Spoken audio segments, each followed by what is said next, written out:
সুপ্রিয় দর্শকবৃন্দ, নমস্কার। আজকে আমার আলোচনার প্রসঙ্গ জাতীয় নাগরিক পার্টির কৌশল হতে পারে, অর্থাৎ এনসিপির কৌশল হতে পারে। এ বিষয়ে সংক্ষিপ্তভাবে আপনাদের মাঝে কিছু কথা বলার চেষ্টা করছি।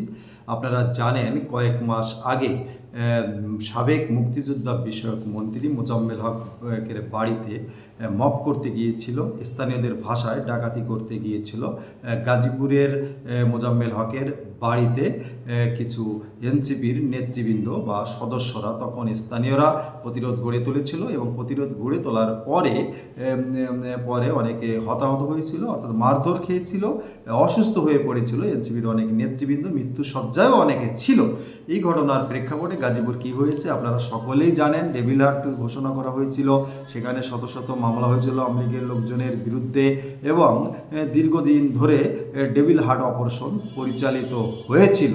অর্থাৎ সেখানে গাজীপুর গিয়ে মবকারীরা একটা নতুন কৌশল হতে পারে যে আমরা যাব, মব করব, পরে যারা প্রতিরোধ গড়ে তুলবে তাদের বিরুদ্ধে মামলা হবে, হামলা হবে, যাতে আর মিছিল মিটিং আওয়ামী লীগের পক্ষে কোনো লোক এগিয়ে না আসে। ঠিক মনে হচ্ছে একই ঘটনার পুনরাবৃত্তি গোপালগঞ্জের মতো জায়গা, যেখানে প্রায় 100% লোক আওয়ামী লীগের, সেখানে এনসিপির নেতারা ঘোষণা দিয়ে সেখানে গেছে মুজিববাদ ধ্বংস করার জন্য। সেখানে আপনারা একই বিষয়ে আপনারা হয়তো লক্ষ্য করেছেন, প্রতিরোধ হয়েছে, সবাই দেখেছেন। এ বিষয়ে আমি আলোচনা করব না। আমি শুধু বলতে চাই 16 তারিখে ঘটনায় প্রাণ হারিয়েছে কতজন আপনারা ইতিমধ্যে অবগত আছেন। 10-এর উপরে প্রাণ হারিয়েছে, মৃত্যুশয্যায় আছে প্রায় 50 জন।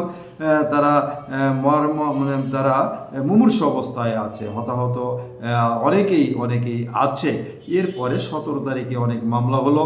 গোপালগঞ্জের সাধারণ মানুষ এবং বিভিন্ন শ্রেণীর মানুষ ভয়ভীতিতে আছে, মামলা হামলার ভয়ভীতিতে আছে। সেখানে কারফিউ চলছে, অর্থাৎ তারা একের পর এক জায়গায় গিয়ে কিছু ঘটনা ঘটবে, পরবর্তীতে আওয়ামী লীগের নামে মামলা হবে, হামলা হবে, যাতে আওয়ামী লীগের লোকজন আর মিছিল মিটিং করতে না পারে, আওয়ামী লীগের আদর্শ প্রতিষ্ঠিত করার চেষ্টা না করে। অর্থাৎ বঙ্গবন্ধুর নাম নিতে ভয় পায়, শেখ হাসিনার নাম নিতে ভয় পায়। এই জন্য কি গাজীপুরের ঘটনা ঘটানো হয়েছিল বা গোপালগঞ্জের মতো জায়গা মুজিববাদ ধ্বংস করার জন্য প্রোগ্রাম করা হয়েছিল, সেখানে বক্তব্য দেওয়া হয়েছিল মুজিববাদ ধ্বংস করার জন্য, মুজিববাদকে নষ্ট করার জন্য, যেখানে শতভাগ লোক প্রায় আওয়ামী লীগ করে।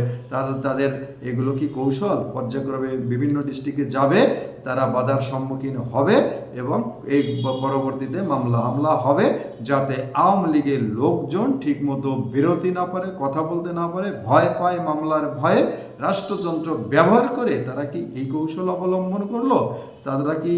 তাদের কি এইভাবে তারা রাষ্ট্র পরিচালনা করার বা রাষ্ট্রীয় ক্ষমতায় যেতে চাচ্ছে? আপনাদের কাছে প্রশ্ন হলো, আপনারা কমেন্টস করবেন। আজকে এ পর্যন্তই। আসলে কি তারা কোনো কৌশল অবলম্বন করছে কি করছে না? নমস্কার, ভালো থাকবেন সবাই।